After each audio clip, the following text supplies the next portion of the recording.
नहीं बनती है ताल्लुकात। ये वजह भी एक होती है जो जॉइंट फैमिली से सिंगल फैमिली का जो तस्वुर उभर के आता है, ये भी है। और दूसरा जो जॉइंट फैमिली का कॉन्सेप्ट है या मुश्तरका खानदान का जो इस्लामी कॉन्सेप्ट है, इसके उसूल वगैरह से आप हमें नवाजिएगा। वालेकुम अस्सलाम वरहमतुल्लाहि वबरकातुहू के बाद घरों में बच्चों की बुनियाद पर झगड़े होते हैं, तो ऐसे वक्त पर शौहर और बीवी क्या जिम्मेदारी अदा कर सकते हैं? तो ऐसे वक्त पर सबसे पहले तो इस्लाम में दुआ सिखलाई गई है। सूरे साफ़ात सूरा नंबर 37 आयत नंबर 100, रब्बी हबली मिनस सालिहीन, के बच्चा पैदा होने से पहले ही दुआ करते हैं माँ बाप कि अल्लाह सुब्हानहू व तआला मुझे नेक औलाद अदा कर। सुभान अल्लाह। और जो औलाद पैदा होने के बाद जब देखे कि वो गलत रुख पर जा रहे हैं, तब भी दुआएं सिखलाई गई। दुआओं का बड़ा फायदा होता है। अल्लाह सुब्हानहू व तआला ने सूरह फुरकान सूरा नंबर 25 आयत नंबर 74 के अंदर अल्लाह सुब्हानहू व तआला ने कहा कि अल्लाह सुब्हानहू व तआला हमारे बच्चों को हमारी आंखों के लिए ठंडक बना दे। और मेरे पास बहुत सारे ऐसे सवालात आते हैं, तो उस पर यही होता है कि बच्चों की बुनियाद पर झगड़े होते हैं, बहुत खतरनाक हालात से दो चार होते हैं।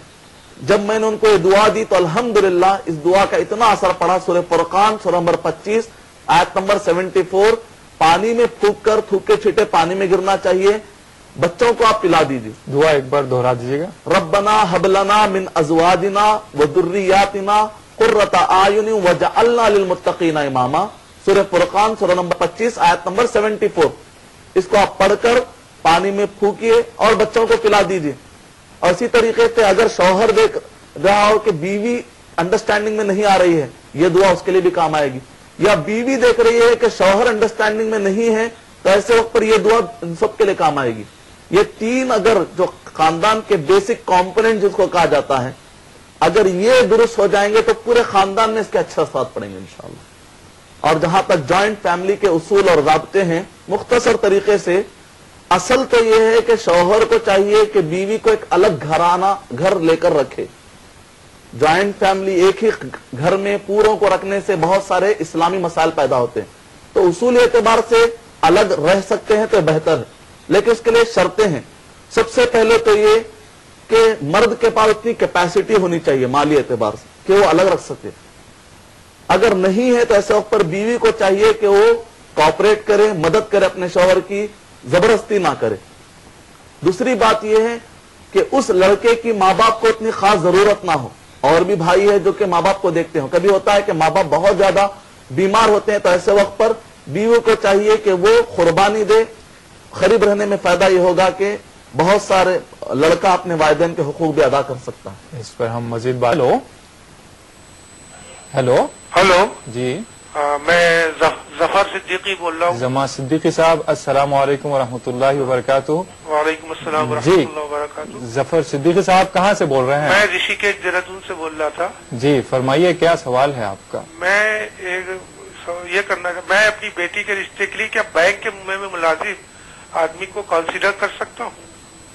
जी जी, निकाह के लिए जी, एक आदमी जो बैंक में मुलाजिम है, जी, वो क्या मैं उसको कंसीडर कर सकता हूँ? बेहतर। मैं उसे है कि सूद उसी तरह हराम है जी। जिस तरह शराब हराम है। जी। जैसे हम एक शराब की फैक्ट्री में काम करने वाले को कंसीडर नहीं करेंगे। जी जी, तो इस सेंस में हम बात करना चाह रहे थे। जी, जी। क्या मैं बैंक आज की डेट में, आज जो इस तरह जो गवर्नमेंट और नॉन गवर्नमेंट बैंक चल रहे हैं, जी। इसमें कोई आदमी ऑफिसर है, जी। क्या मैं उसको कंसीडर कर सकता हूँ? जी जी, बेहतर है, आपके सवाल का जवाब दिया जाएगा। बहुत बहुत शुक्रिया, आपने हमें कॉल किया। मदनी साहब, जो बैंक मुलाजिम है उनको बेटी दे सकते हैं या नहीं दे सकते हैं? वालेकुम अस्सलाम वरहमतुल्लाहि वबरकातुहू। सूद इस्लामी नुक्ते नजर से हराम है। सूरह बकरा सूरा नंबर 2 आयत नंबर 275, 276, 277, 78, 279 और 280 के मुताबिक सूद इस्लामी एतबार से बिल्कुल हराम है। और इसी तरह सूरह आल इमरान नंबर 3 आयत नंबर 130 के मुताबिक और सूरह निसा सूरा नंबर 4 आयत नंबर 160 और 161 के मुताबिक। तो इस लिहाज से सूद बैंकों में काम करने वाले, चाहे मैनेजर हो या किसी भी एतबार से सॉफ्टवेयर इंजीनियर, बैंक में काम करने वाले, अपनी बच्ची को आप नहीं दे सकते। अगर उसके लिए आप एक कदम ये उठा सकते हैं कि अगर आप वहीं पर शादी करना चाहते हैं तो आप उस लड़के से ये कहिए कि कोई दूसरी नौकरी तलाश करे। क्योंकि यहां तक भी उलमा इकराम ने कहा है कि अगर कोई सूद के जरिए से पैसा जमा करता है, कल हज भी करता है तो उसका हज कबूल नहीं किया जाएगा। कि आमतौर पे जो कहा जाता है कि हिंदुस्तान चूंकि दारुल हर्ब है, प्लेस ऑफ वॉर है, यहां पर नौजुबिल्लाह, हालांकि ऐसी बात नहीं है, ये तो प्लेस ऑफ एग्रीमेंट है, ये दारुल मुआहिदा है, दारुल दावा है, ये दारुल हर्ब में नहीं आता, प्लेस ऑफ एग्रीमेंट में आता है, प्लेस ऑफ वॉर में नहीं आता। तो बाद लोग यहां पर सूद को हलाल समझते हैं। तो बहरहाल ये एक बहुत बड़ी गलतफहमी है, कुरान और हदीस से इसका कोई भी सबूत नहीं है। तो लिहाजा कहीं पर भी बैंक में काम करने वाले से अपने बच्ची को आप हवाले मत कीजिए, क्योंकि आपकी जिम्मेदारी है, क़यामत में आपको पूछा जाएगा कि आपने अपनी बच्ची को कहां पर हवाले किया। उम्मीद कि आपका जवाब मुकम्मल हो। अगर करना ही चाहते हैं तो फिर लड़के को आप मशवरा दीजिए कि कोई और नौकरी ज्वाइन करे। और आजकल नौकरियों का मिलना कोई मुश्किल नहीं रहा, बहुत सारे अंदाज के नौकरियां खुल चुके हैं, तो इंशाल्लाह हलाल रोजी अपनाई जा सकती है इंशाल्लाह। जहां तक ये बहुत ही अहम सवाल है, आज के दौर का सुलगता हुआ मौजू है, हॉट इशू, जिसको कहा जाता है कि जॉइंट फैमिली जायज या नाजायज। मैं इसको बिल्कुल नाजायज भी नहीं कह सकता, मैं इसको जायज भी नहीं कह सकता। ये देखा जाएगा कि हालात के हिसाब से फैसला किया जाएगा।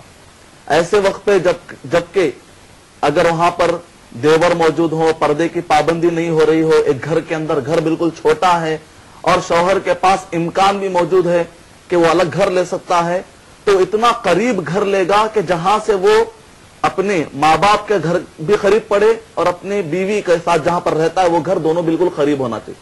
अलग होते भी हैं तो अलग होने की गुंजाइश इतनी है कि सिर्फ पर्दे की पाबंदी की जाए, इतनी दूर नहीं है कि बिल्कुल शहर छोड़कर जा रहे हैं। इल्ला है कि मजबूरी के हालात, जरूरत के हालात बिल्कुल अलग है।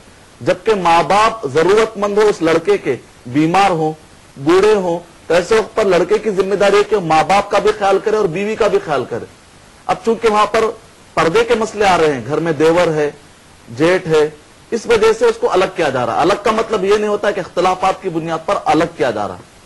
और अगर मसला देवर का, जेठ का नहीं है, तो ऐसे वक्त पर सबसे बेहतरीन शक्ल यह है कि शौहर और बीवी दोनों मिलकर रहें और माँ बाप भी उधर रहें, लड़के के माँ बाप। और इस बहाने जो खातून को वक्तिया तौर पर ससुराल की खिदमत करनी पड़ेगी, इसका बहुत बड़ा अजर लिखा जाएगा। और इसकी बुनियाद पर होगा एक बुजुर्गों की रहनुमाई भी रहेगी छोटे बच्चों पर। इसके फायदे भी हैं। इसका मतलब निकला कि ज्वाइंट फैमिली के फायदे भी हैं और इस्लामी एतबार से बाद वक़्त उसके नुकसान भी हैं। तो जिस वक्त पर इस्लामी एतबार से शरीयत से टकराता है, उस वक्त पर अलग करने की इजाजत है। लेकिन अलग का मतलब यह नहीं कि ताल्लुकात तोड़ लिए जाए। और इसी तरीके से अगर इस्लामी एतबार से कोई चीज कॉन्ट्राडिक्ट नहीं होती है तो बेहतर है कि सब मिलकर आपस में रहें, क्योंकि रिश्तेदारी अदा करने से मोहब्बत बढ़ती है। और नबी अकरम सल्लल्लाहु अलैहि वसल्लम ने फरमाया, जो अपने उम्र में और रिज़्क़ में बरकत चाहता है वो अपने रिश्तेदारों का हक अदा करे। मदनी साहब, जैसे कि वसीयत, वरासत, जिम्मेदारी और तोहफा वगैरह, ये सारी चीजें जो है, इसमें बच्चों से मुताल्लिक़ इन चीजों में क्या अहकामात नाजिल हुए हैं, इस सवाल पर हम बात करेंगे। यह भी बहुत अहम सवाल है। शौहर और बीवी पर जिम्मेदारी होती है कि जब वो अपने बच्चों से मुताल्लिक़ हुकूक अदा करते हैं, जिम्मेदारी अदा करते हैं अपनी, तो ऐसे वक्त पर आमतौर पर सवालात उठते हैं कि हमारे माँ बाप ने वसीयत के मसले में, वरासत के मसले में बहुत ऊंच नीच की है। तो ऐसे वक्त पर मैं जनरल उसूल बताता हूं कि माँ बाप अपने लड़कों को कुछ अगर देना चाहते हैं इंतकाल से पहले, अपने मरने से पहले, तो जाहिर बात है ऐसे वक्त पर लड़के को लड़की के मुकाबले में ज्यादा देने का जो रिवाज है, पहले ही जो लोग बांट देते हैं, ये तो इनहेरिटेंस में, वरासत में है। मरने के बाद जो माल बांटा जाता है उसके अंदर लड़की के मुकाबले में लड़के को डबल मिलता है। लेकिन अगर इंतकाल से पहले बांटा जा रहा है तो ये तो तोहफा है। तोहफे का उसूल ये है कि लड़का लड़की दोनों को बराबर बांटा जाए। तो तोहफे और वरासत में ये फर्क है। और कभी ये होता है कि 5 बच्चों में से एक को खास वसीयत करता है, कहता है कि मैं बहुत ज्यादा चाहता हूं।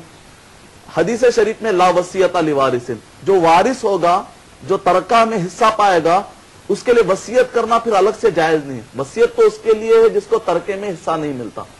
और जिम्मेदारी में भी एक अहम उसूल है, एक बच्चे को डॉक्टर बना, एक बच्चे को इंजीनियर बना, तो बाद में इंजीनियर वाला बच्चा ये कहे कि डॉक्टर बनाने की बुनियाद पर उस पर ज्यादा खर्चा आया है, इस वजह से अगर लड़े तो ये जायज नहीं है। दोनों की जिम्मेदारी तो माँ बाप ने अदा की, किसी को इंजीनियर बनाया, किसी को डॉक्टर बनाया, हस्बे खाए। تو اس میں پیسوں میں اونچ نیچ ہو رہی ہوگی لیکن ذمہ داری دونوں نے برابر ادا کی. یہ اہم اصول ہے جو سمجھنا ضروری ہے. جھگڑوں کی یہ بنیاد بھی بہت بنتی ہے. شکریہ بہت بہت. آئیے ایک کالر سے بات کرتے ہیں. ہیلو.